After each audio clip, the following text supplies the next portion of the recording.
Italians began immigrating to America in the 1870s. Many of them were from the Mezzogiorno, or southern Italy. Though Italy had just become unified as one, the people were not. There was violence, social chaos, economic problems, and poverty, not to mention disease and natural disasters. They figured life would be better in La America, the land of opportunity. The journey towards the United States that Italian Americans had to endure were far different from their hopes and dreams of obtaining a better life. During the 1880s, Italian migrants traveled for almost 40 days just to reach the United States. But by 1900, the average trip to the United States would take about a week. Even though travel time drastically improved, conditions on board remained the same, if not worsened. Italian migrants were rarely allowed on the deck and spent most of the trip crowded together beneath the deck, wearing the same clothes alongside their luggage. Obviously, this was no first-class voyage. Having no air conditioning, having no cooling facilities, it was very hot. The body smells, the body odors, the lack of sanitation, the lack of any kind of facilities, washing. There was no such thing as washing or bathing, compounded by the fact that there must have been anywhere from 200 to 300 people. The experience did not get better from there. Families were separated, as well as men and women. From there, they were poked, prodded, and checked for any signs of diseases. If any were found, the immigrant would be immediately exported. For reasons like this, Ellis Island was known as La Isola de Lagrime, or the Island of Tears.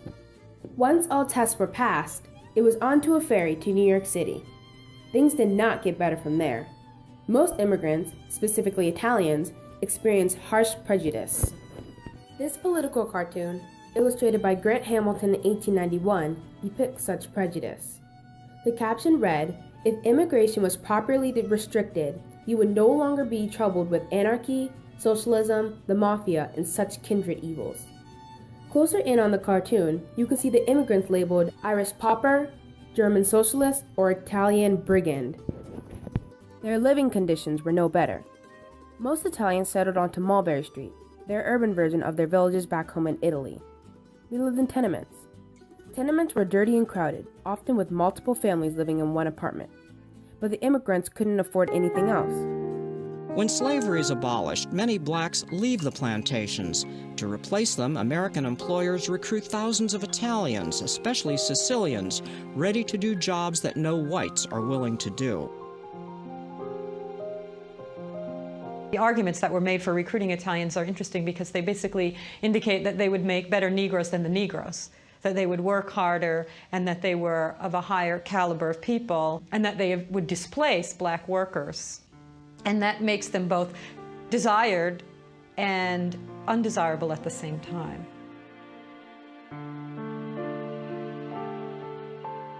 Most of the Italian immigrants live in the poorest areas of the city.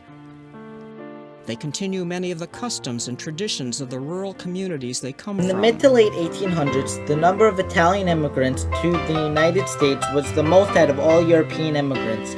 Among the many push factors that led Italian Americans to leave their homeland were poverty, overpopulation, and natural disaster. In fact, between 1880 and 1920, over 4 million Italians were recorded entering the United States, not to mention another million at the end of World War II. According to the 2000 United States Census, about 16 million Italian Americans live in the United States. Currently, they consume about 6% of the nation's population. Italian Americans left their homeland in an attempt to escape poverty and unemployment in order to achieve the American dream. After all, the United States is referred to as the land of opportunity, where the streets are paved with gold.